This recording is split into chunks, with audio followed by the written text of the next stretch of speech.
Assalamualaikum sobat sekalian. Topik kali ini adalah perlukah kita menggunakan pompa air? Pertanyaan ini muncul karena di wilayah kami, salah satu kecamatan di Surabaya, khususnya lingkungan perumahan, hampir semua rumah memiliki pompa air untuk memompa air dari tandon bawah ke tandon atas. Coba bisa dihitung berapa pemakaian listriknya untuk keperluan ini. Di rumah kami juga menyediakan pompa tersebut, tapi tidak pernah saya gunakan kecuali ada gangguan dari PDAM, misalkan air lagi mati atau ada perbaikan. Kenapa bisa seperti itu?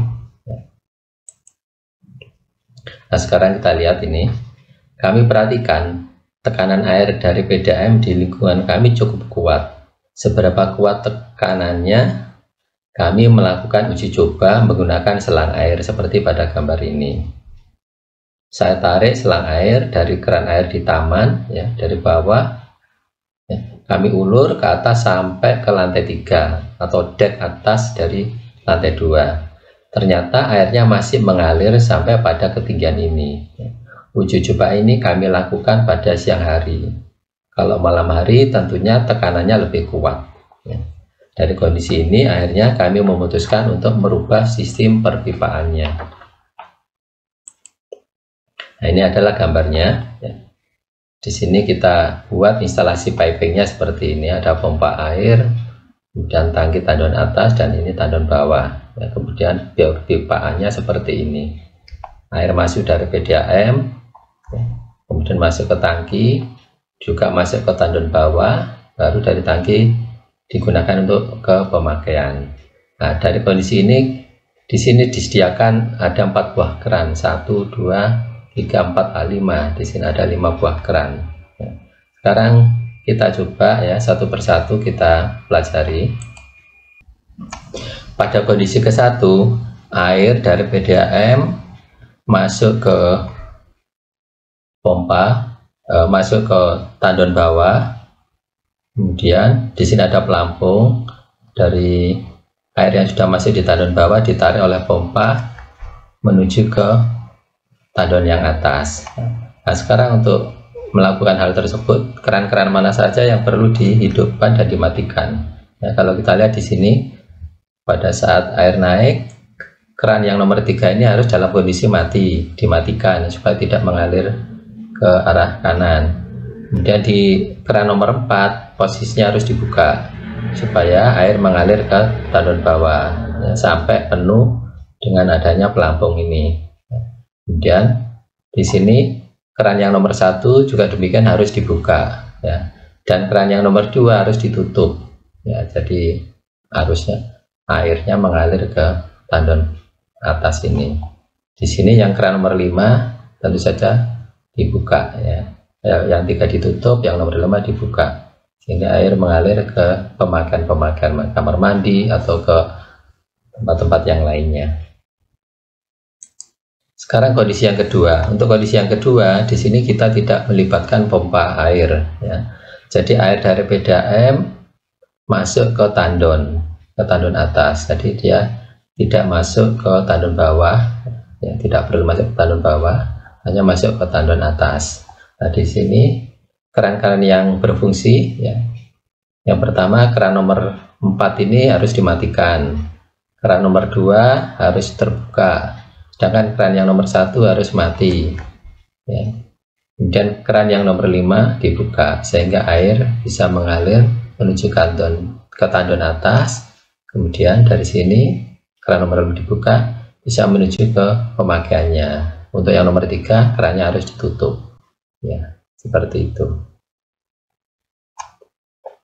Sekarang kondisi yang ketiga ini. Kondisi ketiga itu air dari PDAM langsung digunakan untuk pemakaian. Jadi tanpa melewati pompa air dan juga tanpa melewati tandon.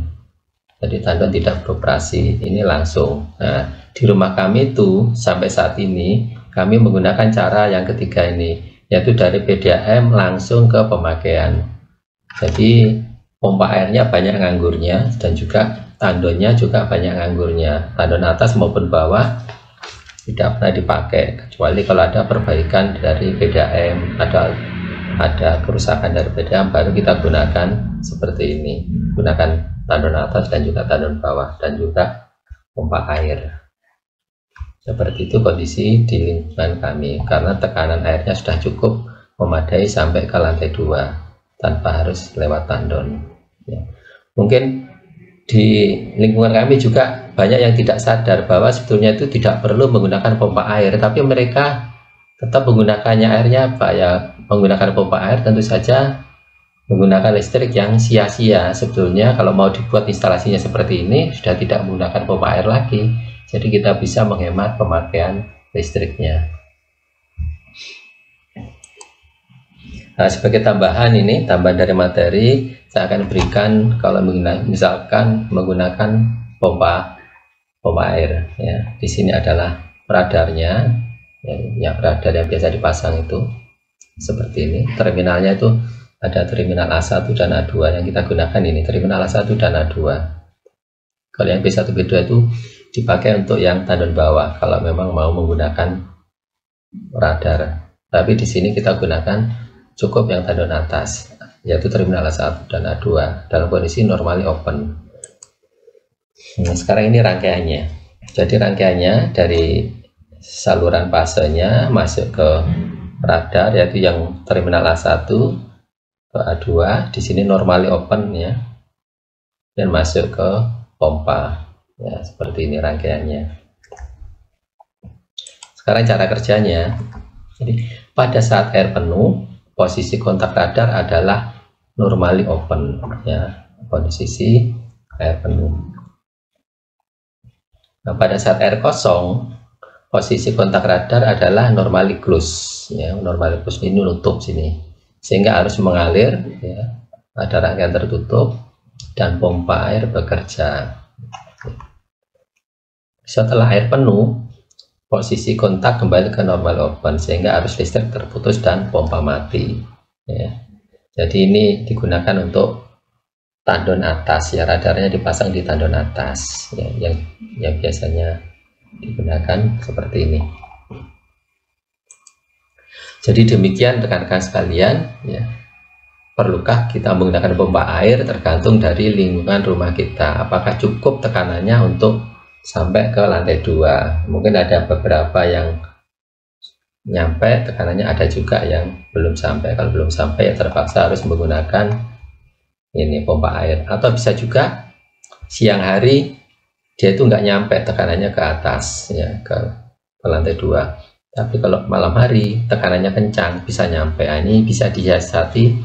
Kalau malam mungkin nggak perlu pompa air, kalau siang baru menggunakan pompa air, atau ditabung dulu di tandon atas kalau cukup, sehingga tidak perlu menggunakan pompa air untuk pemakaian sehari-hari ya. Demikian, semoga bermanfaat. Terima kasih. Assalamualaikum warahmatullahi wabarakatuh.